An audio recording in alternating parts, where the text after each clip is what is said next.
And now, a math lesson. Let's say the Zaxby's chicken finger plate comes with 4, 5, or 6 hand-breaded fingers and 1 side of Zax sauce. Plus, you can try them with Zax sauce, honey mustard, hot honey mustard, tongue torch, teriyaki, wimpy, nuclear, barbecue ranch, sweet and spicy, insane.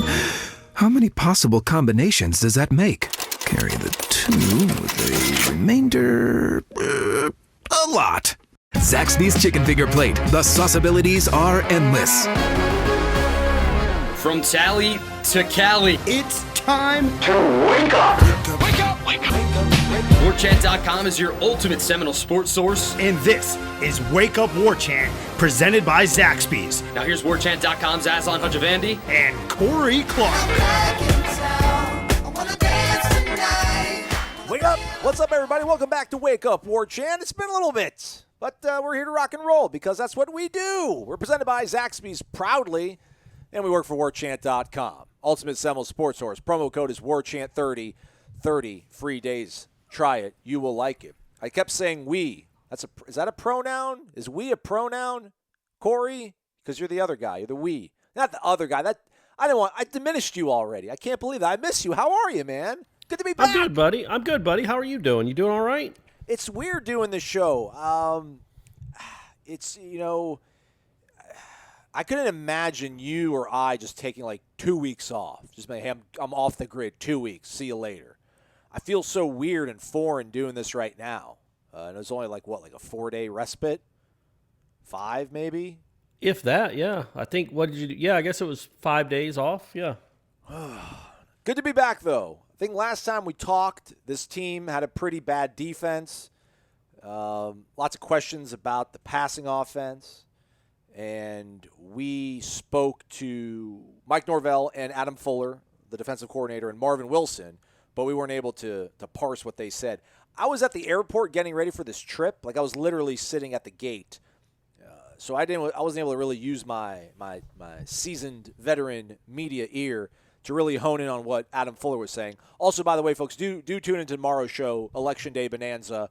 Corey and I are going to do a full ballot up and down Georgia and Florida, kind of break down strengths, weaknesses. Yeah. Amendments. We're really big on the amendments, too. Yeah, we're all about it. So do check out the show tomorrow. I don't know. We didn't grill him. What are we going to do? I know everyone wants to grill the guy, but what are we going to do? Really, what is he going to say? But that was the focus of that discussion. And what's on warchant.com is the roundtable discussion with you, Ira, and Gene. And I remotely tapped in via email. I don't know. Like, do we want to do another show about the defense, Corey? I really don't want to. I know that's the issue. Mine is just like a bigger, maybe more macro kind of approach. It's just I was able to watch some of the games on Saturday. I made it back to Tallahassee in time to kind of enjoy my college football Saturday without having to work and focus on the Knowles. The wedding went well? Oh, Good wedding wedding? was great. It was great. It was awesome. It was so fun. Big fan of Key West. Never been before. Would like to go again. Big fan. Recommend it. Super good times. Beautiful bride. Happy groom. Everything was great.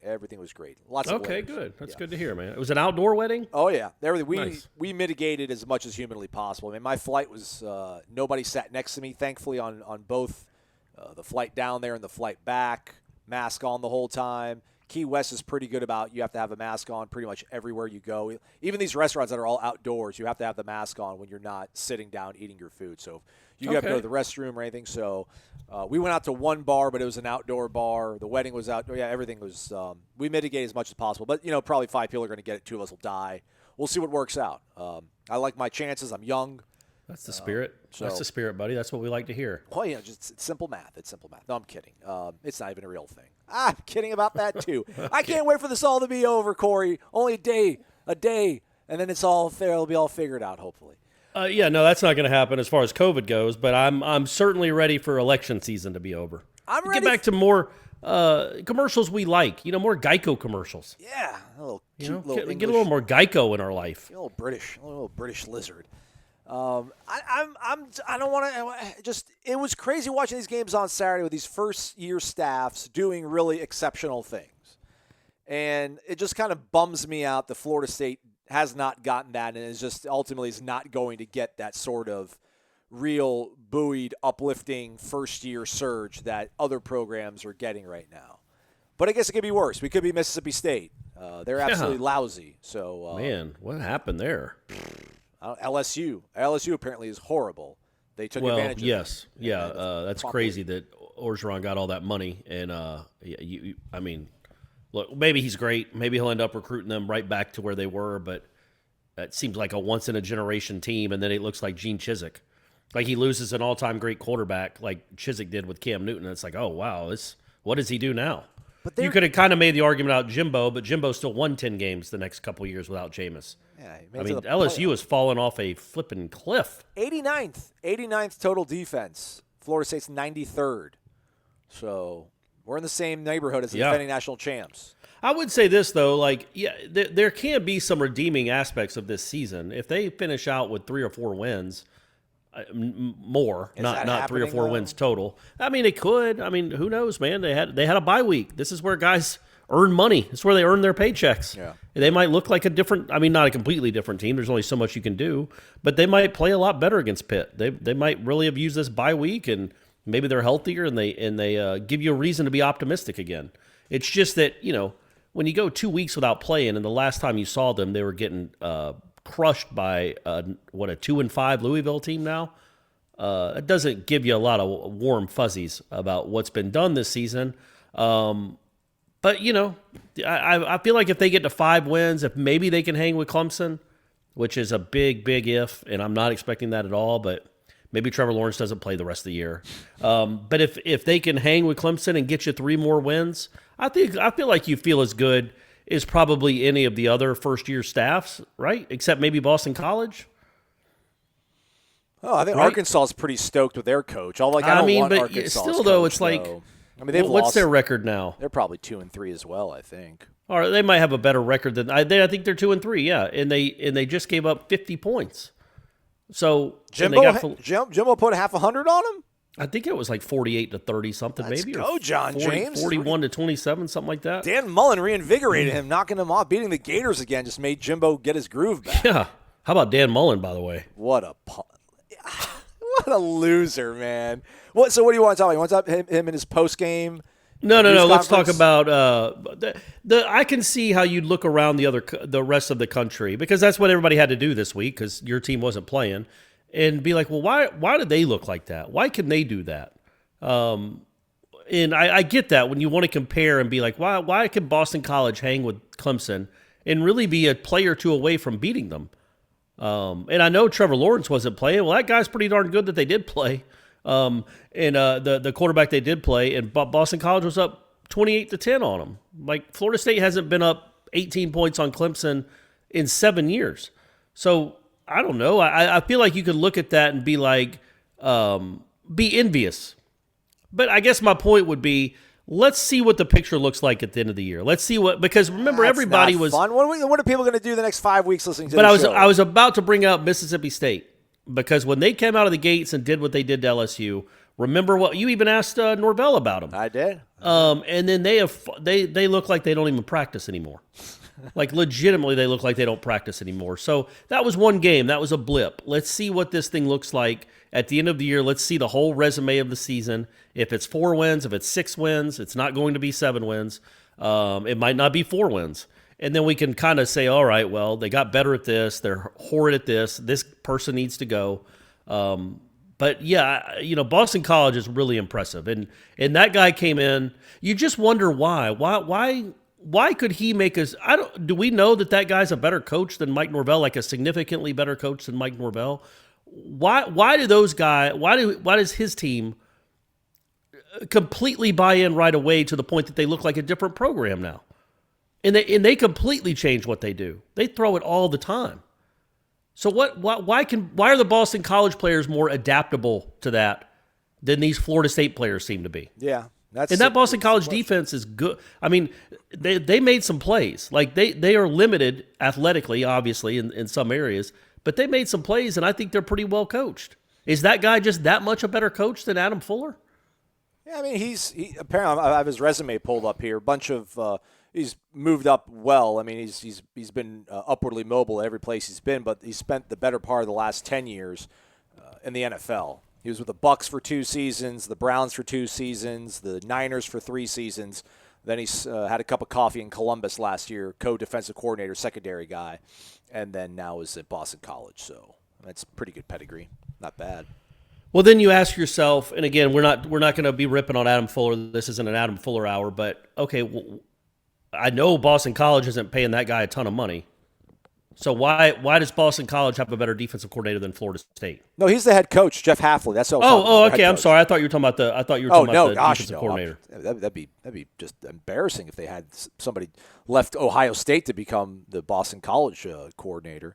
So if you watch that BC defense and look what they lost to North Carolina by like 2 points, right, or 4 points because of the 2-point conversion. Yeah. They held North Carolina in check. They held Clemson in check. They did a really good job of taking away Etienne on the runs. It helped. It mattered that the quarterback couldn't pull it because I think he was hurt. He had been hurt the week before, but still, I'm not going to even try to pronounce that Clemson quarterback's name. There's no chance. Oh, you mean DJ Uiagalelei? Yeah, that guy. Yeah, DJ. I'm just going to call him DJ, just like I did Tua. It's first name only. Uiagalelei.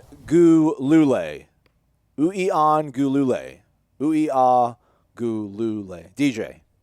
Mm-hmm. Yeah. Well, luckily, we probably won't have to know his name, right? He's not going to be any good. Old T-Law. By the way, and maybe he comes back, wouldn't he? Wouldn't that just make sense if Lawrence just comes back? I was about to say, I pulled up Frank Signetti. He's the offensive coordinator. The defensive coordinator for Boston College is Tem Lukabu, who was with the Bengals last year and the 49ers for 2 years. Yeah. And he was an assistant with the Bucks, so he's got some crossover with, the head coach at Boston College. Was it Hafley? Hafley. Jeff Hafley. That's the thing, man. And he had never been a defensive coordinator. I'm looking at his resume right now. He had been a linebackers coach with the Bengals, a linebackers coach with Mississippi State, and a defensive quality control coach with the 49ers for a couple years. Well, he missed probably. He missed on Adam Fuller probably. Well, what bothers me about it, and we don't know. Again, but how can you look this bad though, Corey? Yeah. It doesn't look like it's certainly not a home run, but it also is 6 games. And Shanna, my lovely ex-wife, right. She was talking to me. I don't know if she had listened to headlines or if she had listened to one of our shows. She listens to both, but I don't know what she was referencing, but she's like, all you guys do is keep talking about the coaching. It's the players. She's like, this is now 3 different coordinators that these players couldn't win with. It's the players. And part of me is like, well, I think we both agree, well, yeah, part of it is the players. And she's like, I know they're not incredibly talented like they were when she went to school, but I'm not going to date her. I'm not going to age her, but let's just say she went to Florida State during a really positive stretch in the football program's history. I don't want to put an age on it, though. I don't want people to know how old she is. But and I think she went through her 4 years at Florida State without them ever losing a home game. But again, she's like, it's the players. Like, they don't want to learn. They don't know what it takes to get better, or they won't get better, or they won't listen. It's the same guys making the same mistakes, looking the same way year after year, no matter who their coaches are. And I was kind of like, well, yeah. But I also said, look, it doesn't excuse you can't just always be on the players. Like, this guy gets paid a lot of money to coordinate a defense, and he ain't coordinating nothing right now. They literally could not have. They would have been better off not practicing before the Louisville game. It couldn't have been worse. Like I said last week, Louisville could have gained 411 yards in the first half. The first half, they had potential of gaining 411 yards from where they got the ball. They gained 410 of them. And it took an Emmett Rice ankle tackle that was ruled a touchdown. And then they can't. And I thought it was a touchdown, on replay, but I guess he was down a half yard short. That's the only reason they didn't get all 411 yards they could have gotten in the first half. That can't all just be on the players.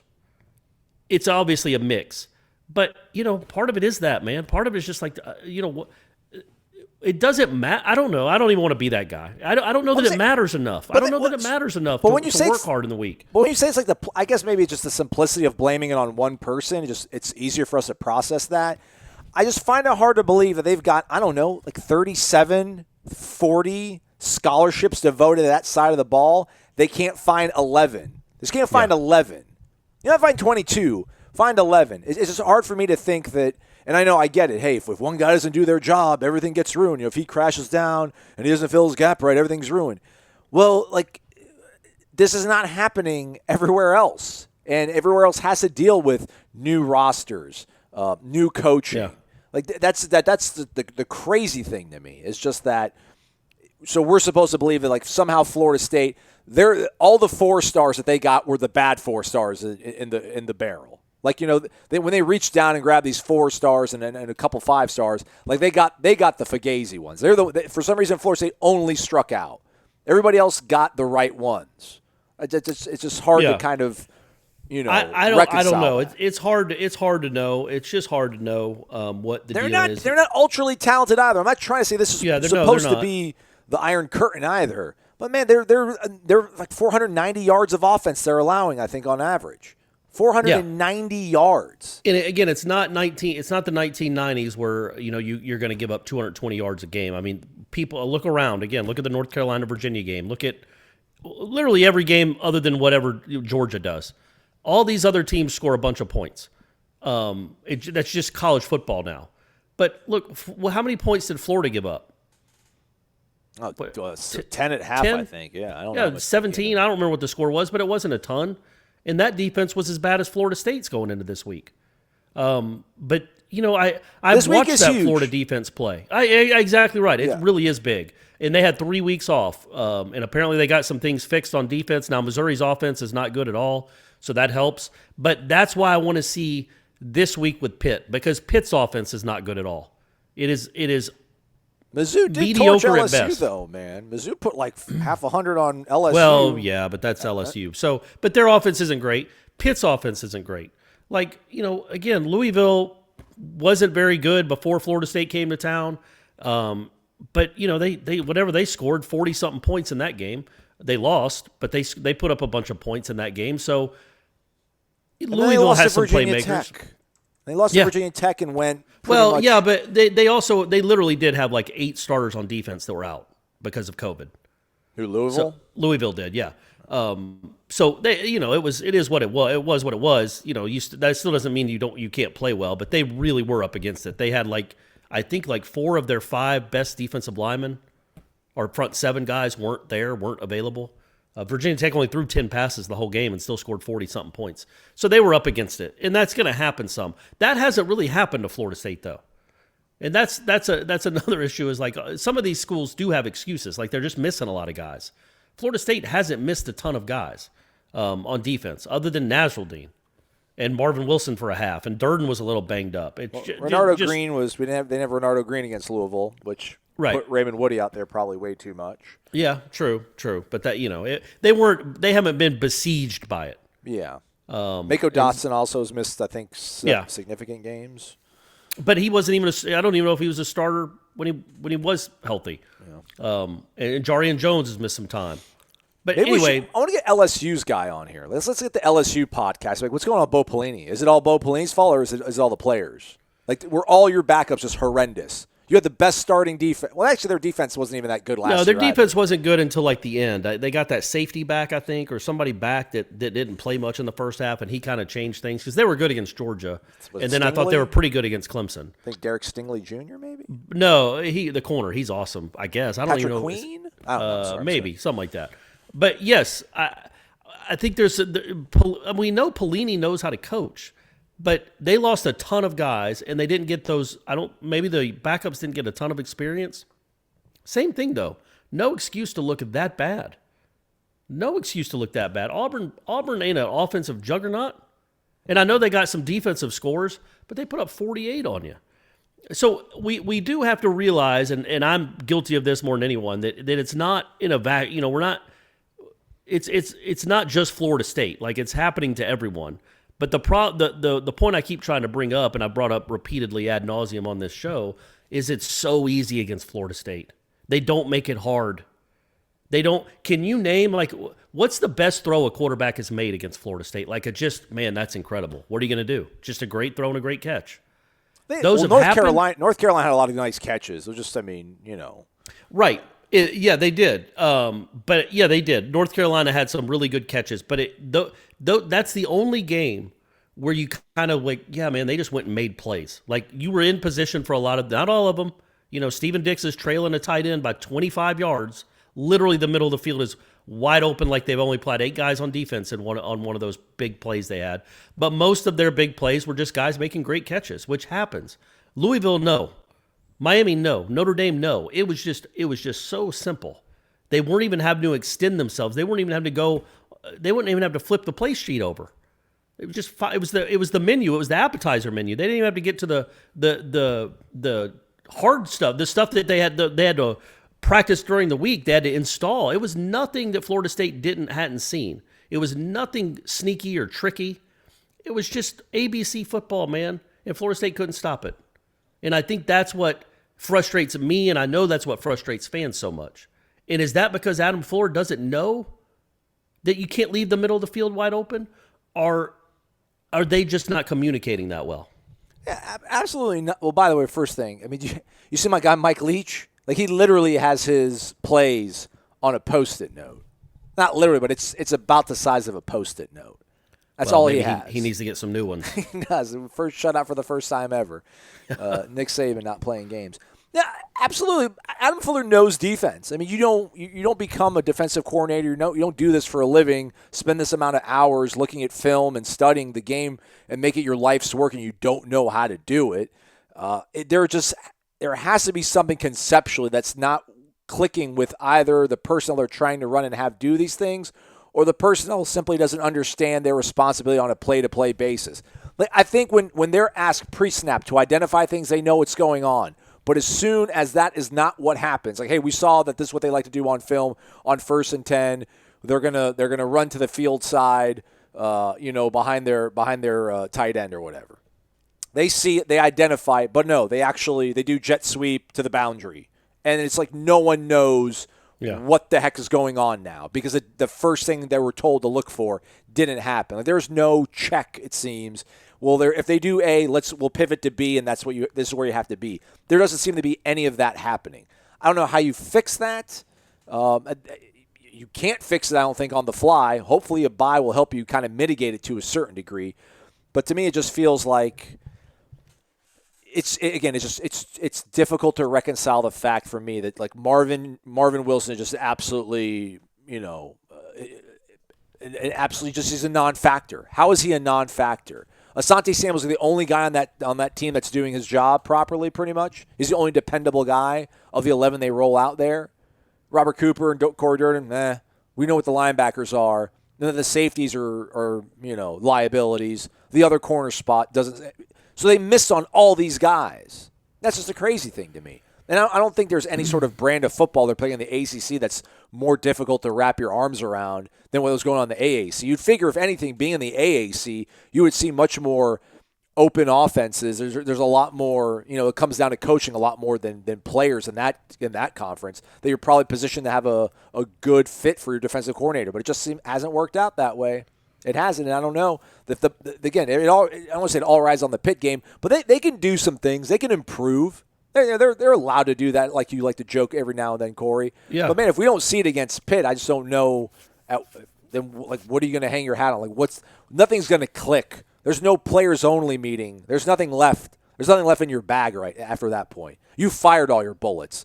That was the whole thing why I didn't go all in about Mike Norvell and the offense so soon in the season. I mean, it was obviously disappointing to see the way they played those first 2 games, and even Jacksonville State to a certain degree.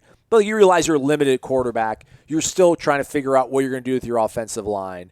Tamorrion Terry gets knocked down and gets injured and dinged up in the game against Georgia Tech. Like, there were certain things we hadn't seen Chuba. We hadn't seen what Jordan Travis can do. We really hadn't seen what LaDamian Webb could do. Like, he hadn't fired all of his bullets. I don't know how many bullets are left for, like, Adam Fuller to fire. Again, they've done 4-man. They've gone 4-3 as their base. They've done 3-man fronts. They've played tight in terms of, like, their splits with their front. Like, I don't know. There's not that many things left for him to try to do. And I just don't understand, like, what then if this thing continues out to where you allow 470, 450, 550 against Clemson, and then, like 480. You end the season, basically, you're allowing over 475 yards a game. Like, what do you hang on to be like, all right, well, one more year we'll get it better? Because my thing is, if the message isn't resonating now and they need more time to figure it out, well, then figure out a way to make this more simple so that they can adapt to it now.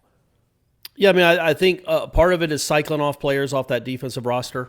I mean, you're around a bunch of mediocrity that is kind of seeped through the entire roster, and they're not used to playing well because they don't play well. They don't expect to play well. Mike Norvell always talks about the standard, and I know he has a standard because that's his MO. That's how he operates. He has a standard of what he expects. Well, what is the standard for a Florida State defensive player? Like, they don't have one. What's the best game that they point to? Like, this is what we have to play like. The Arizona State game where they were missing their running back and their wide receiver, that's it. That's the high point for everybody that's played defense at Florida State the last 3 or 4 years. That's their high point. Was a bowl game in El Paso against a mediocre Pac-12 team that didn't have their 2 best playmakers. Other than that, they have never experienced success. So he can have a standard, but I just think some of it is just, it's too far gone. I'll relate it back to basketball. It is almost basketball season, folks. Should be getting like a schedule here one of these days. But so Florida State wins the ACC championship in 2012, gets to the tournament for the 4th straight year. I think, that's the year they got knocked out in the second round, but they'd been to the Sweet 16 the year before that. So they had experienced their biggest run of success. And then he brought in a class that frankly just wasn't good. It was not good enough. I'm not going to name any of the names other than to say that Devin Bookert was a part of that class and he was a good player. He deserved better. But those guys just weren't good enough for Florida State. And when Malik Beasley and Dwayne Bacon came that one year, they still had to deal with all those guys on that team. And those guys weren't used to being in the NCAA tournament. They weren't used to winning big games. It wasn't part of their culture. It wasn't just, they didn't have that standard. I'm not saying Leonard Hamilton's standard changed, but those guys had never experienced success. And lo and behold, you cycle those guys out of the program, and now we're a good program again. Now it helps that you got Jonathan Isaac, and Terrence Mann comes in, and Bacon's still there. But those guys only know success now. All those guys on the Florida State basketball team, all they know is NCAA tournament. All they know is winning home games and being ranked in the top 10 or top 15. In going to the NCAA tournament and winning NCAA tournament games. That's all they know. So they expect it, man. And it's crazy but I think as much as it helped to get Jonathan Isaac on campus and the great players that came after him, I hate to say it because some of them were really nice kids, it also helped to cycle out some of the kids that just weren't good enough. And I think that's what's got to happen with the Florida State football program. There's got to be kids that just cycle off and hit the tar out of the transfer portal. Because the problem is you want to bring in your own players, right? You want to bring in players that play the game you want to play. You've recruited them. You've evaluated them. You get to develop them. Well, man, if you're Adam Fuller, you don't have enough time. You can't wait until Steven Dix is a junior. I firmly believe if this looks like this at the end of the year, there's a chance he might not be back, but he certainly won't get 3 years of this. So they've got to figure out a way to get guys on the roster that play the way they want to play, and just guys that have experienced success in their careers. It's too many dudes on the Florida State football team that don't know how to just play winning football. And watching around the country, you just see more of the same, man. Is Florida that much more talented than Florida State, top to bottom, 1 to 85? I would think not, but then I don't know. If you're going to say they're not, then I don't know where I'm talking about 10 minutes goes then. And I'm talking about recruiting rankings. Like, if you just judge the rosters by like 4 and 5 stars. Florida State's like composite or whatever. Like they're like they're in the top 10 over the last 5 years. I don't think Florida is. So it's a combination, right? I don't think they're being coached well, but man, these guys, the players on Florida's roster go into a game and think they're going to win. I don't know where. I mean, they weren't good 3 years ago. James Blackman went in there and beat them. But now they're a top 10 team. And they were a top 10 team last year. Now, part of that you could say is the coaching, and that's a very, very salient point. But, man, you somehow, some way, find a way to get these kids to believe. And you would have thought the North Carolina game would have done it, and then you turn around and lay the biggest egg you've laid since you've been at Florida State. That's I've had a lot of time, obviously, folks, to think about this, 9 days or whatever it's been. That's probably the worst performance a Florida State team has had since Jimbo left, compared to expectations. Other than what, the 59-3, 59-10 Clemson? Yeah, maybe the 40, whatever the Clemson game was last year. And I'm talking about a winnable game. Clemson shouldn't even count. I would say Miami last year and then that Louisville game. But that Louisville game was worse. Louisville's going to end up 3-8. And one of their wins is going to be a 32-point beatdown of your team. After coming off a big win. Why couldn't Florida State build on that? Other teams have a big win, and then they build on it, but Florida State just fell right back into it. I know I'm rambling. Well, I'm saying, I had 6 days off. It's all been pent up, folks. It's like a legitimate thing you talk about. I get it. Like, you don't have the winner's DNA. You don't know what you don't know what the standard is. You haven't won, so you don't know how to win. But like, how does Rutgers win game 1, Greg Schiano, against Michigan State? How does Michigan State bounce back after getting embarrassed against Rutgers and then beat Michigan? Come on, Harbaugh. The way they beat Michigan. Then you see the way Boston College plays against Clemson. Yeah. Well, hey, look, it's a weird year, and that has to be Mike taken Norvell into beat account. North Carolina. Yeah. You can't. So they have a pelt under their belt, if you will, or hanging from the wall, whatever you do with a pelt. I don't know. But defensively, just I think you put it on your rearview mirror. Okay. Like dice. Okay. I got you. That's what I do with mine. But it's so terribly disappointing. I mean, if you were middle of the road defensively right now, yeah. I mean, I think there's like 103 teams now that have played. So let's just say, whatever, like 52nd. Like Missouri, they allow 394 yards per game, which is nothing to brag about. 100 yards less a game. Exactly. You take that 100 yards, that's probably the difference in the Georgia Tech game. Sure. If you can limit them to 100 yards less than they put up in you in that game. Listen, that's a staff that's got fresh turnover. They got rid of they got a new head coach. They've played LSU that put a whole bunch of points on. I mean, they played an SEC schedule. They probably played a harder schedule thus far than Florida State has had. It's extremely disappointing, man, that the defenses look this way. And again, man, I just think they've exhausted all their options. I don't know, like churning your roster is just really not that. I don't know if you keep him and you look this bad for the rest of the year. They could change. This could all change. They could maybe bounce back against Pitt. Maybe they found something. And they do. I mean, look, they are playing. Now, Virginia put up a boatload of points. The quarterback looked good against North Carolina. But, Virginia, NC State, Pitt, and Duke is not murderer's row. You could theoretically, hopefully, look better on defense. They don't have, Duke doesn't have Tutu Atwell and Hawkins. My point is, it hasn't really mattered what other teams have had. Florida State just still gives up huge plays and just looked completely unprepared in that Louisville game. And that's why you're right, this game is really important because that left such a sour taste in everybody's mouth because it looked like they weren't coached. Not that they weren't coached well, that they just weren't coached, period. And that's an awful look to have that's the last thing we saw for 2 weeks. So you do have a chance now against Pitt at home against, I don't know if the quarterback's going to play or not, but either way, it has not been a good offense against anyone. Now, if you go out there and again give up who knows what and who knows how many, the seat just gets hotter and hotter. But if you make positive strides and say hold them to 360, you know what I mean? Yeah. Hold them under 400 yards of offense. Can you do that? And hold them to under 30 points. Then you can see some sort of progress, I guess. But it's hard for me to fathom why the Florida State players are the ones that just, again, I watch a lot of football that's not Florida State. You don't see huge breakdowns like you do, not all the time like you do with Florida State. I found out a stat. Do you want to know something awesome? This is the reason I'm so upset, folks. So Florida State has allowed 34 points in the first half 3 times this year. What now? Say that again. So Florida State this year has allowed at least 34 points in the first half 3 times. Are you serious? Yeah, 35 to Miami, 35 to Notre Dame, 34 to Louisville. Wow.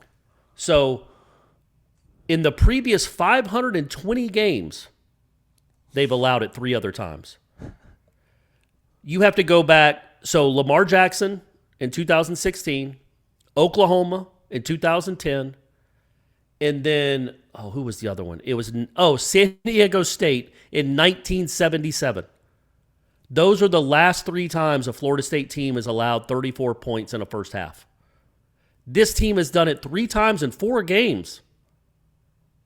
So we can say, and I've said it, the defense around the country, they're bad. It's a weird season. They didn't get a lot of practice time. I get all that. This is abhorrent. This is something that's never happened. It's taken Adam Fuller to do 6 games to accomplish something that hadn't been done in the previous 519 games. Literally 2016, 2010, 1977. Those were the last times that a Florida State team had allowed 34 points in a first half. He's done it 3 times in 4 weeks. So this isn't normal, I guess is my point. This isn't like, well, of course they're going to struggle a little bit. It's a new coordinator, and they weren't good last year. No, this is above and beyond anything any of us had capacity to it's not even within reason. So you better have hoped that this last 2 weeks something clicked. Now, we know they're not going to be the 98 Florida State defense, but can they be the 2008? Can they be the 2018 Florida State defense? Because what we see right now is a joke, and there's no excuse for it. They don't play hard. They don't play smart. And we've interviewed these kids. A lot of them are very bright kids. Jaden Large-Woodby might be president one day, but he doesn't play. It's like, for whatever reason, it's not all transfer. It's not translating on the football field. You can win games with smart defenders. If they're not, you can win with 3-star talent if they're really smart and bought in and practice hard. It just doesn't seem like anything gets across to that side of the ball. But I wanted to go because it's too much on the defense, and we said we weren't going to do a defensive show. Sorry, everyone. I know it's a crazy week anyway since it's election week. We should be more positive, excited. But, man, the receivers are terrible too. I had to get in that too. When you look around the country, man, at these other teams, you know UCF has 2 of the top 5 receivers in the country. In yards. Sounds about you right. see that kid for Alabama. Where's he from, by the way? Devontae Smith? Yeah. Is he another Florida kid? I don't know. I don't think so. I'll check. Well, that's I'm pretty good. sure he's not. Yeah, I don't think he came and plucked him away from but the great state of Florida. How is this the receiving core at Florida State University? He went to Louisiana and stole him. So suck on that, Orgeron. Yeah, man. All around Louisiana. No, you're not. No, you're not. No, you're not. Have you seen the guy on Twitter that does the Orgeron impression? He read some of his book. No, have you seen the guy that is Nick Saban? Yeah, it's the same guy. That's what I'm saying. He does both. Oh my gosh, his Saban is amazing. He does, amazing. Folks. If you haven't seen it, go on Twitter, go on the internet, and just type in like Nick Saban, Halloween candy? Yeah. Or Nick Saban impression amazing. Halloween candy. It's really, really good. But he also did Orgeron reading from his book. And he gives you a run for your money, man. That guy's incredible. Oh, no, I'm sure he's bad. But you look at Florida State's receiving core, man, and it's like, who have they brought in the last? Tamarian Terry was kind of a steal. Not kind of, he was. Yeah. And it wasn't like that was just, we know that story, but that was a crazy story that Pokey and Tamarian were even on the campus. But so Willie's first year, who did they bring in? I think they had 4 receivers, right? Warren, Trayshawn Harrison, Jordan Young, and maybe DeMarcus Adams? And Keyshawn Helton. Keyshawn Helton, okay. 5. So who's left? 2 are left? Yeah. So he brought in 5 guys 2 years ago. Only 2 of them are left, and one of them is Warren Thompson, who's made it a point of trying to get kicked off the team. He has been kicked off the team. So 3 of them have left, and Warren Thompson was kicked off the team for a time. That's the 5 wide receivers they had 2 years ago. In 19, did they sign any? Let me pull that up, because I'd hate to say no and then be wrong about it, because we're all about accuracy here on the show. That's what we do, folks. That's what we do. I think maybe they signed one and he didn't qualify. Yeah, Goolsby. He was supposed to. I think he was going to play Maurice Goolsby from Denellen. He was going to play baseball, but I think it's because he didn't have the grades. But yeah, no other receivers, and the athlete was Raymond Woody III, who's obviously playing defense. So now that's two recruiting cycles where you not only didn't get a quarterback, but 2 recruiting cycles where you've managed to hold on to 2 wide receivers, neither of whom have proven to be great as of yet. Keyshawn, I think, still has a chance just because of who he is, his work ethic, his person. I think that kid's going to end up finding a way to contribute and be good. But he has not been good this year. There's no debating that. And Warren Thompson has been Warren Thompson. So that's what how did it get like this? That's another.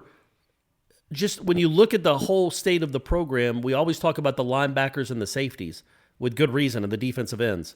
But, man, This just is not why these wide receivers aren't Florida State caliber, or they certainly haven't been through the first half of this season. They have a chance to make a change. Jordan Young could be that guy. I guess I said that I said 3 left, 2 left. I was also thinking of DJ Matthews, who left as well, who should be on this team. He was but 17, though. Jordan Young is still here. Maybe he has a chance. Yeah. Usually, if it hasn't clicked with a skill position player 3 years in, it's not going to.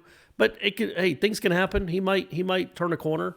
It wouldn't appear that way, but it could happen. But it's been just another disappointment where you don't have electric talent out wide. And Florida State should always have electric talent out wide. And the one guy they do have won't be here next year. So again, there's a lot of holes that need to be filled. I think this guy's the guy. I think he can be the head coach and gets it done and be a good head coach at Florida State. But yeah, he's got a lot of room. He's just got a lot of holes to fill, man. The wide receiver isn't up to par, and obviously the things we've seen on defense aren't up to par. So all that said, if you can get to 5 or 6 wins with this group, with this unit, I think that'd be something to be feel good about going into next season. Because I do think once he puts a product out there that is appealing and scoring points and winning games, I think Florida State, just like I said the same thing with Willie, it's still Florida State. I do think kids will want to be a part of the rebuild. Jimbo sold the crap out of that in 2009. Come be a part of the rebuild. Come be a part of this. And I think kids are going to want to. I don't think not everybody can go to Alabama. But he also rattled off all these NFL draft picks he had when he was at LSU and how he won a national title at LSU and he's got a ring on his finger. And I don't know, what is Mike Norvell? But how many? Jimbo could have rattled off all he wanted. If he was the coach at UAB, they weren't coming. The Florida State brand, yeah, I don't know if you've heard Mike Norvell talk about that Florida State brand, but it's iconic. Okay. I mean, I don't know what word you'd use to describe that brand. I'm going to go ahead and say iconic. Okay. You need both, though. That's what I was trying to say. Yeah, I mean, yeah. I think Mike Norvell's a pretty sharp offensive head coach. Yeah, man. I think him and Kenny have figured stuff out. That was part of the thing I wanted to almost talk about with the defense, but we won't get into it. Maybe we'll save it for another show. But I think what we're seeing, though, is that this offense, they all know each other. With the exception of Ron Dugans, right? Norvell's worked with David Johnson in Memphis. Yeah. He's worked with Kenny at Arizona State and Memphis. He played under Chris Thompson when he was at Arkansas State. They crossed paths, I think, at Arizona State as well. So you see that sort of synergy with all these guys knowing each other and having worked together. But defense, not at all. None of it. None of it. So hopefully that can get fixed. Hopefully they can figure out a way to play better on defense. And I think that if Jordan Travis or Chubba Purdy, either one has we are going to assume Jordan Travis, but if he has a really good 5 games left, and it's not 90% run, but they actually hit some plays down the field and the receivers hang on and they can throw for 200 yards a game too, I do think that becomes appealing to high school players to see, okay, and he's only going to be a sophomore. So I get to play with him for 2 years. I'm going to have him throwing the ball to me. It should definitely be appealing to running backs and offensive linemen. The way the offensive line is improved, that should be a great pitch in recruiting meetings with Norvell talking about what Alex Atkins has been able to do. This guy's the truth. He's going to make you better. If you're good enough, he's going to get you to the league. The receivers is where it's got to pick up, man. They've got to get some playmakers. They've just got to. They've got to find a way to get playmakers in this program because that's what this program was built on. That's what every good it's 2020. You can't be pedestrian at wide receiver. You got to be good. North Carolina's got dudes all over the field that can play. Florida State, they go up and make plays. Florida State has one. And if he's hurt, obviously they got none. So, there's a lot of room left. Hey, I got a question for you, though, Aslan. Well, hey, real quick before you get – okay, sorry, go ahead. I want to give a shot to James Ryan. I almost want to send him on another goose chase because remember when you were talking about, hey, whoever's out there listening to this, go look at the group of 5 schools and find, the 10 best players out there that have some sort of connection to the state of Florida. He goes by Noel229. And he gave us 7 guys that play at Power or a group of 5 schools that I think are actually they're either performing really well or they have some sort of connection to the state of Florida. Maybe he needs to do that for receivers. Absolutely. There's got to be a receiver out there that's not getting as many balls thrown his way as he wants. Maybe he's having some friction with the coach, although you don't really want to bring those guys into your program. But maybe for whatever reason he wants to come back home. Yeah, you got to get a couple of receivers in the I mean, would Florida State fans be upset if they only signed like 11 kids this recruiting cycle, but then got 14 transfers? No, absolutely not. No. I don't even know if you can do that. There's not a limit, right, on transfers, right? It's just a limit on overall how many people you can have. I assume you can get 20 transfers if you want. That's what I assume as well.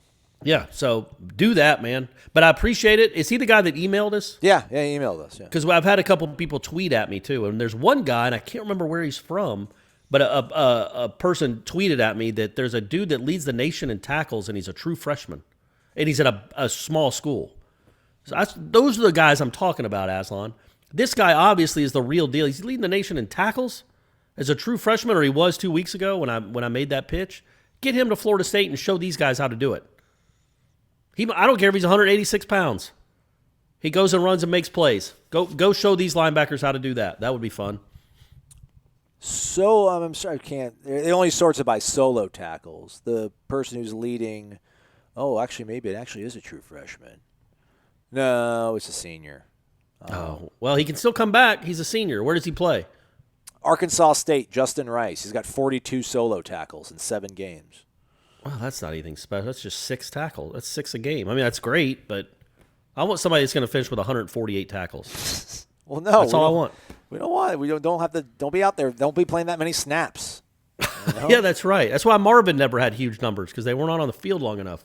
And that's why none of those guys on the 13 team made any the all-ACC team. Before I let you get your question in, though, what does concern me, I know you're talking about how this offense, if you have a healthy Jordan Travis, which I think that really also exacerbated this whole Louisville debacle, the extra week to kind of have it sting the way it looked, but then the fact that your offense didn't hold up their end of the bargain. But I think there's some legitimate, Tamorian not being there. I know he wasn't there against North Carolina either, but Jordan being hurt obviously was a big factor. Him being a little bit healthy, more healthy we would assume, is going to be a pretty big boom. Found it, Aslan. I found it, by the way. Found what? It's a kid named Tyler Grubbs. Ooh, that's just a good name. Sign him up. I don't care. He's a freshman at Louisiana Tech. Okay. 6'1", 221 from New Orleans. All right. And he leads the nation in tackles. He's got 72 tackles. What? Yeah. Well, he's got 27 solo and 45 assists. Well, they like. I feel like my man's diving on a lot of piles to make sure he gets his name in the tackle. But yeah, he's got 72 tackles. He's a true freshman, 6'2", 221 at Louisiana Tech. No way. Where is that? Ruston? Man, you don't want to live your life in Ruston, Tyler. I'm sure there's fun. I don't want to rip on another Louisiana city. I'm sure Ruston is very wonderful, good hometown feel, sweet place. But you want to live in Tallahassee, Tyler. Come on, T-Grubs. Come on, man. The women here are probably a little bit better than Ruston, if you're into that. Just saying. Tyler, That's all we're saying, Tyler. So, yeah, that's the guy. Yeah, for a freshman leading the nation in tackles, that's something. So, and Louisiana Tech. He'd want to take a step up. Guys, this is the kind of thing if you don't want to listen to me babble on and on about how bad the defense is for the next 5 years of your life, you got to help us. You can't just leave it to the coaches or to Aslan and I to look up and find these diamonds in the rough from around the country. It's the Wild West out there, folks. Anybody playing at any school could be at Florida State tomorrow with no penalty. That's just the way of the world right now. So go find them. I'm tired of beating the bushes at high schools. Let's go to the Big Ten. Go to the MAC. Go to any of these places and go find some guys that have already proven it at the college level instead of taking chances on these high school kids. But it's going to take all of us. You guys got to do the legwork too. I really wish I remembered that, and I'm not going to go back and look it up. Don't have the time. Whoever sent me the tweet about Tyler Grubbs, you're a hero, man. That's the kind of effort we need from all of you. Right, Aslan? I mean, we can't just sit and listen to podcasts. We got to do the work too. So that's your homework. I want tweets every day from as many as you can get, sending me names. See, what's happened right now, this is how the media works, folks. All of a sudden, there's going to be a post on a message board somewhere. Tyler Grubbs to Florida State, ? Then people are going to Google Tyler Grubbs, and that's going to be something that pops up as one of the search it that when they search Tyler Grubbs. I found him. QB7_FSU tweeted at you October 27th. Louisiana Tech true freshman linebacker Tyler Grubbs has 63 total tackles this season. Thank you. So again, that's a hero. That's a guy that cares about his program. QB7. Yeah. So, but also what I'm saying is it's going to show up on Google searches now. That's going to be one of the first hits. Is going to be Tyler Grubbs to FSU ? And that's how it builds. And that's going to be some smoke. There's going to be some fire. Tyler Grubbs probably ain't even thinking about Florida State, and Norvell's probably not thinking about Tyler Grubbs. But somebody's going to ask him like, "Hey, have you talked to this Tyler Grubbs kid?" He's going to be like, "Who?" "Oh, he's this true freshman at Louisiana Tech that has 190 tackles. 161 of them are assists, but he still has 190 tackles." And then all of a sudden Norvell's like, "You know what? I guess I could reach out and see." And then that's how it starts. But it can start that way, folks. It can start organically, but it's going to take all of us. It can't just be me and Aslan do it. It's going to be you guys starting the rumors too and giving us names to help talk up. Here we are. I cannot believe that just happened. Advocating to start rumors to get kids to transfer here. Oh, gosh. I mean, what are we going to go to Pahokee High and hope these kids are going to play? Or can we pop on the film of Louisiana Tech's big 37-34 win over UAB in 2 overtimes and start singing the praises of Tyler Grubbs? We know he can make plays. Well, maybe if Steven Dix or DJ Lundy started week 1, they'd have this many tackles. So maybe they got an eye. That's a little bit of concern too, though, right? I mean, Devontae Love Taylor's like the only home run they've had grad transfer wise, right? I mean, yeah, Fabian Love looks loosely. Fabian Love looks okay. Jarwin Jones looks okay. Mako Johnson looks okay. I mean, I think they could be more than okay. They just they've had hiccups this season with injuries and whatnot. Or illnesses, I guess, in Lovett's case. But, yeah, I think both those guys are good players. Not great players, but good players. And you need – I don't think they've been, detriments. I think they've been okay. I think they can get better. But, yeah, I would say Devontae Love Taylor's been the best transfer so far. Other than Jordan Travis. So, yeah, but look, man, where would this team be right now if Jordan Travis hadn't transferred in? This is on you guys. And literally, there's no the NCAA doesn't. There's no waivers anymore. I mean, they're not going to even be waivers, right? There's going to be a one-time rule where you can transfer, right, without penalty. So. That's the plan. I think that starts next year, maybe. But they grant waivers all the time for everyone. So Tyler Grubbs, it doesn't matter why he comes to Florida State. He's just going to come to Florida State. I wonder if he's like. I should probably watch some film of the guy. Well, no, I shouldn't. I don't know how to read. I don't know how to watch film and be like, yeah, that guy, yeah, look at him shed the block there. That's a good player. But 6'2", 221, leads the nation in tackles. He's a freshman. Come on, man. It's time. All right. Did you remember your question, or was that the question you were going to ask? If I knew who was leading, was that the question? No, that was not the question. But folks, seriously, that's not just me being goofy. We need all the help we can get, just as a wake up war chant, as a Florida State entity. Get us some players. So Brady's got a championship baseball game tonight. Okay. So, but there's only 8 kids on the team because one of our best players, our best pitcher, who we could really use, is in California. So we only got 8 players. So my thought is, how would you arrange the defense? So let me say this. We have 3 kids out of the 8. 4. One of them's going to catch. And then we have 3 other kids that can play pretty darn well. But one of them's got to pitch. So after that means we have a pitcher and a catcher. So after that, we have 2 out of the other 6 that are strong defensively. Right. So what would you do? What do you think is the best play defensively when only 2 of the 6 players left can really play their positions well? You got to go like what you're going to do. I mean, are you going to play like 5 infielders and then one guy playing center? So my thought was, because we saw another team do it in the playoffs, which I thought was pretty ingenious, is we're going to have Brady. I'm going to have Brady, I think, play second base / right field. Okay. So he's going to play either, you could say he's playing a really deep second base like they do in the major leagues when a lefty pull hitter's up and there's a guy playing, 100 feet beyond the baseline, or he's going to be playing a shallow right field. But for their good hitters, we're going to put him like in shallow right field, where if they hit a ground ball to second, he's good enough, I hope, to charge up and still make a play to first and field the ball, even if it's in the outfield grass, or if he can charge up in time to get it in the dirt and throw it to first. And if they hit a fly ball, he's a good enough outfielder that he might be able to run back and make a play even if they hit it over his head. Have you thought about texting Meat? No, I doubt Meat's ever had to coach with only 8 players. Well, I think this is something I have more experience in than Meat. That sounds practical. I mean, it's a very tough situation you find yourself in here, but that's probably about as I would sign off on that if I was the owner of the team. Hey, listen, boss, this is what we got to do. I'd sign off on it. I mean, I feel like it's making so we got one kid that's a really good shortstop. He's going to stay there, and then Brady is the other really good fielder on the team, and he's going to be playing basically 2 positions, and the other kids will be at third and first, and then left field and center field.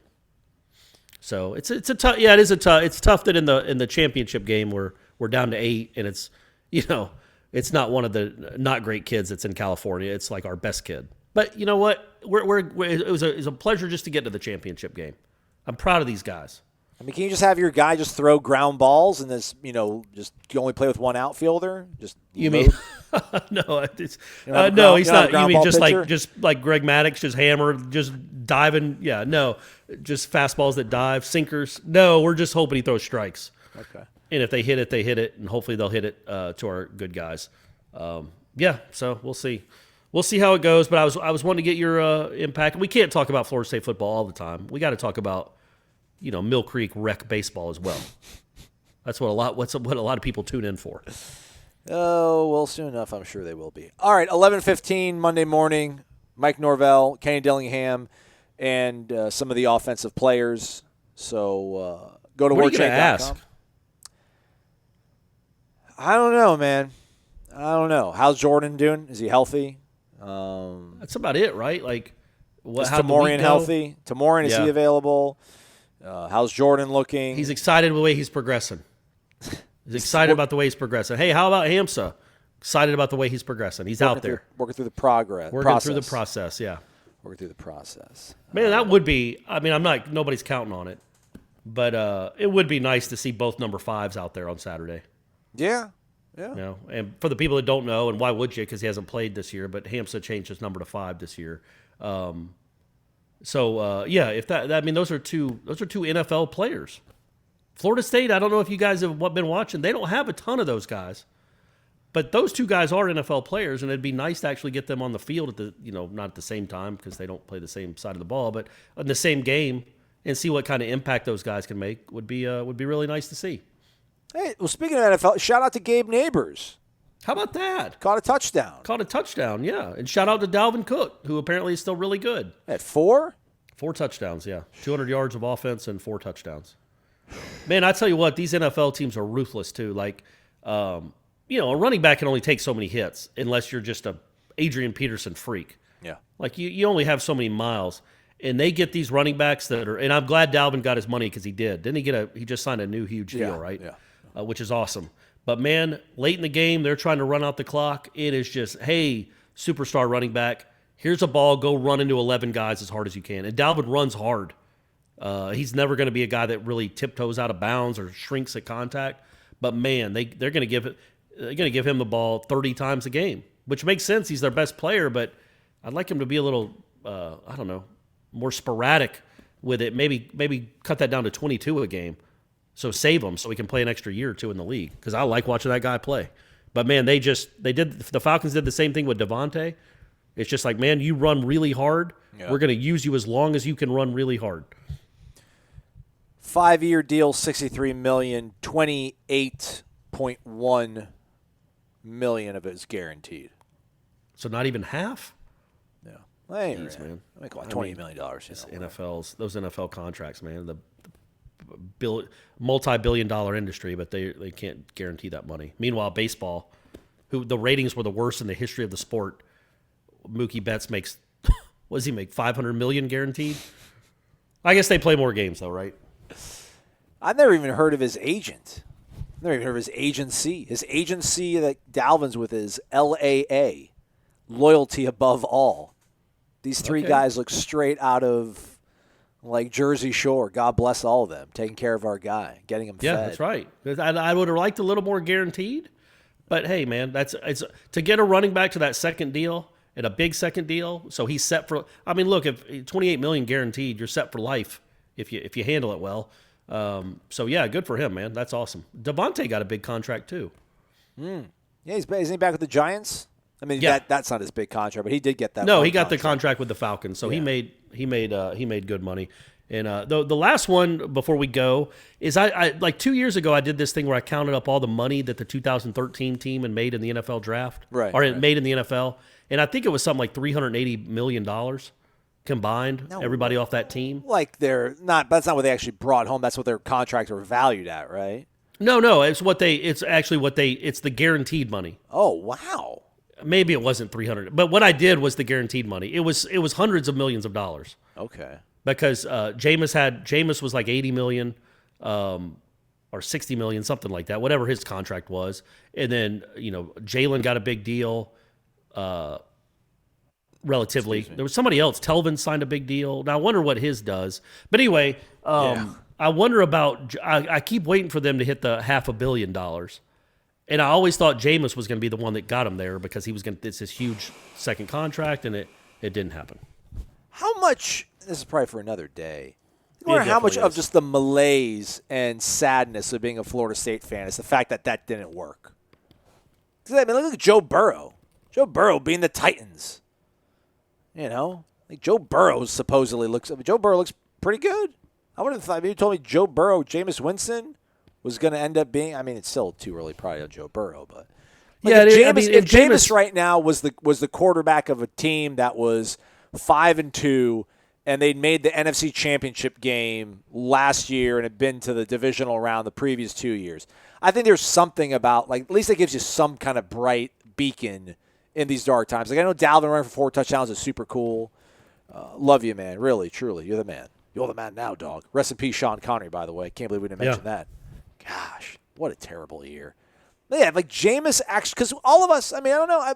Man, if people pulled up receipts about me, because I drank the Seminole Headlines Kool-Aid, although my eyes also were really good. I mean, I saw how good he was. But I remember you guys just poking fun at people that were like, oh, it's not going to work out in the NFL. Because, how can it not? How could this not translate? This kid's going to be awesome. And I probably boasted and talked so much crap to scouts and, wannabe recruitnik folks for the NFL side of things on Twitter, and then look at me now. Well, but yeah, it wasn't a Ryan Leaf situation though. You know what I mean? It wasn't a complete bust. Well, and frankly, he's certainly better than the guy that was picked right behind him. Yeah. I think it's just, he led the league in passing yards last season. Yeah. He also led the league in a couple other categories too. He had 30 touchdowns and 30 other things, and so he wasn't a complete bust. But yeah, I don't quite get it either. Just the way he sees the game, as much as he cares about the game, and as much as he would study, it just boggled the mind that once a quarter, sometimes twice a quarter, he would just make the most ridiculous throw you've ever seen. Like remember the Notre Dame game? Of course you do, in 14. Where he was awesome, by the way, in the second half. Yeah. But in the first half, he throws that crazy interception where he's backing up, almost falling down. He throws it straight up in the air in the middle of the field. It's like, man, that was like his 600th career pass. How are you doing that on pass 600? And I don't know if it just came too easy for him right away. Like he was so good right away that he trusted himself too much. I don't know. It was just odd that he could make so many unbelievable throws both ways. By the way, I just looked it up. So he's made $50 million in his career to date. Devontae Freeman has made $25 million in his career to date, and Cam Erving has made $17 million. So just those 3 guys right there is $92 million. And that's money they've actually made, not contracts. So when you throw in the other 27 guys off that team or whatever that made the league, yeah, man, it's like $400 million or $300 million. Speaking of Cam Erving, is there anybody on that 2013 line that just looked like an NFL offensive lineman? Was like built like, oh, this guy's built like Jonathan Ogden. Trey Jackson was the one I thought. Okay. Trey Jackson was a big dude that could move pretty well and was strong. I think he was injuries, right? That derailed him. Stork too. But Cam Erving's still playing, man. He started for the Cowboys on Sunday night. That's not bragging these days, Well, it's more than we did. Yeah. We're just sitting here yapping. Have you seen Landon Dickerson, man? I don't even want to talk about it. Oh, my God. Don't even want to talk about it. I mean, how and I'm telling you, this is the thing, too. People don't want to admit it. He was around here during spring last season. He looked like that. Not maybe exactly like that, but, man, Landon looked different than everybody else. I mean, he was the best one they had when he was healthy. And, of course, all of a sudden, he can't get hurt. He's unbreakable. Well, easy. Let's not jinx the poor kid. He's Bruce Willis in that movie. He can't, he's not going to, he doesn't even get a nick or a scratch on him anymore. At Florida State, it was every other game. He's also playing center, but then you figure center, you're probably more susceptible to getting banged up. But and he also, he has something to play for. That helps too. I'm not trying to be smart aleck about that. He has something to play for. He's not playing on a 2-5 team. It's a lot easier to get out of bed in the morning and go practice. And hey, they got to get out and practice in the morning. It's a lot here anyway at Florida State to do that when you're playing on a team that's 5-0 or 6-0 or whatever they are. They're undefeated, right? Yeah, Alabama's. Yeah. I'm not. It's hard to even keep track anymore, man. This show's gone off the rails, but this is what happens, folks. Maybe you shouldn't expect anything great from Florida State after the bye week. If this is what we have to gauge, you know what I mean? It seems like we're a little rusty too. It's not rest, it's rust. Right. So hopefully that doesn't the Florida State team doesn't live up to that too. Maybe their standard's a little higher. We'll be fine tomorrow. Last thing, what sounds crazier to you? Florida State a favorite, albeit one singular point against Pitt, or Georgia 5-point favorite against Florida? I'd definitely say Georgia because they can't score. It's hard to watch them play, man. They started that game against Kentucky. Their touchdown drive was 12 plays, all rushes. They scored. It was great. It took 6 minutes off the clock, and that kid in the first half completed 2 passes.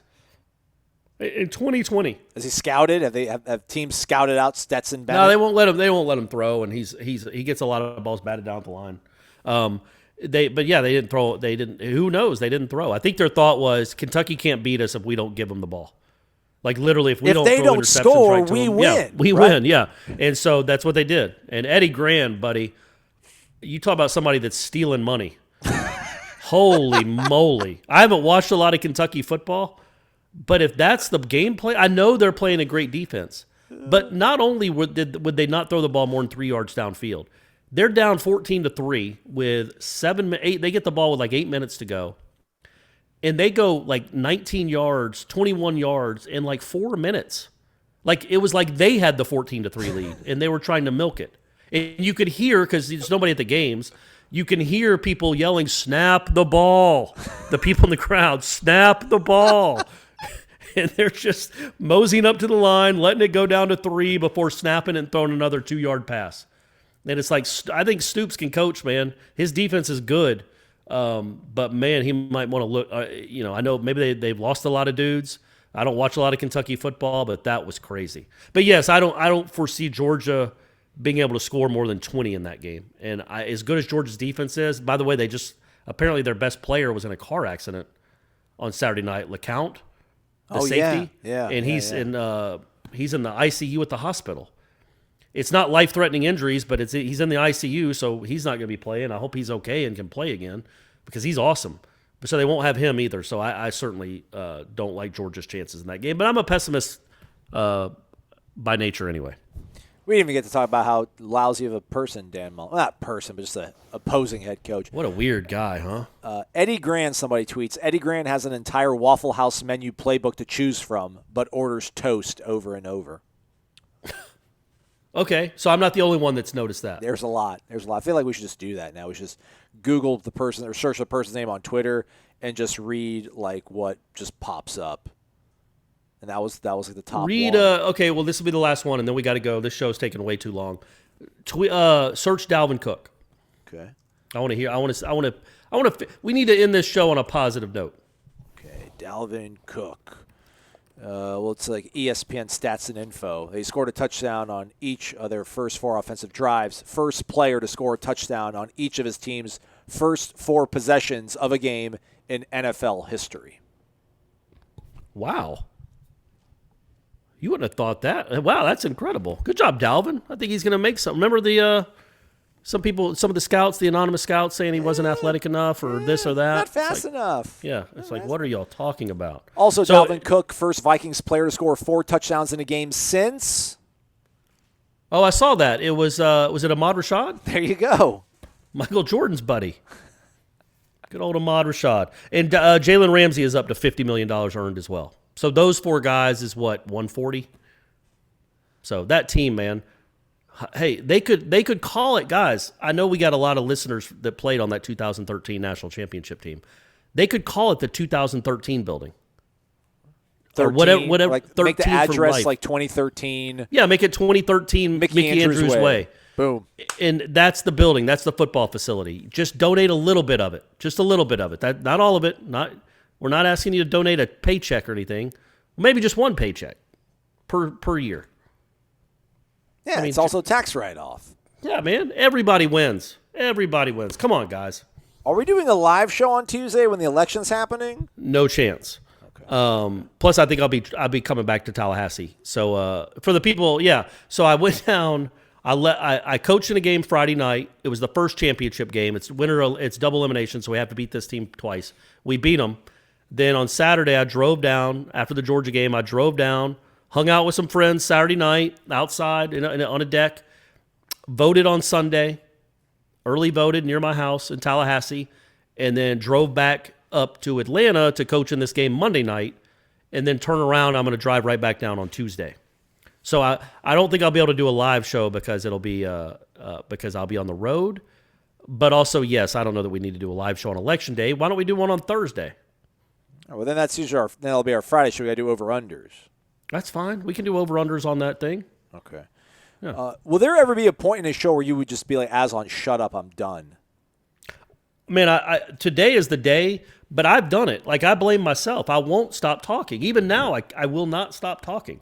You can tell, man, I'm like, it's been 6 days or whatever it's been since I've done the show, and I was just, I had to get it all out of me. It's like a geyser. Okay. Let's do it again tomorrow, Corey. Okay. Hey, guys, it's going to be better, I promise. But send us those names. I'm not joking. He's Corey. I'm Aslan. Thanks for listening to Wake Up Warchant, proudly presented by Zaxby's Indescribably Good. Warchant.com is the ultimate inside source for FSU football and recruiting. And now you can get in on the action for free for an entire month. Warchant.com is offering a risk-free 30-day trial subscription. Get full access to the #1 website covering the Seminoles just by entering the promo code WARCHANT30.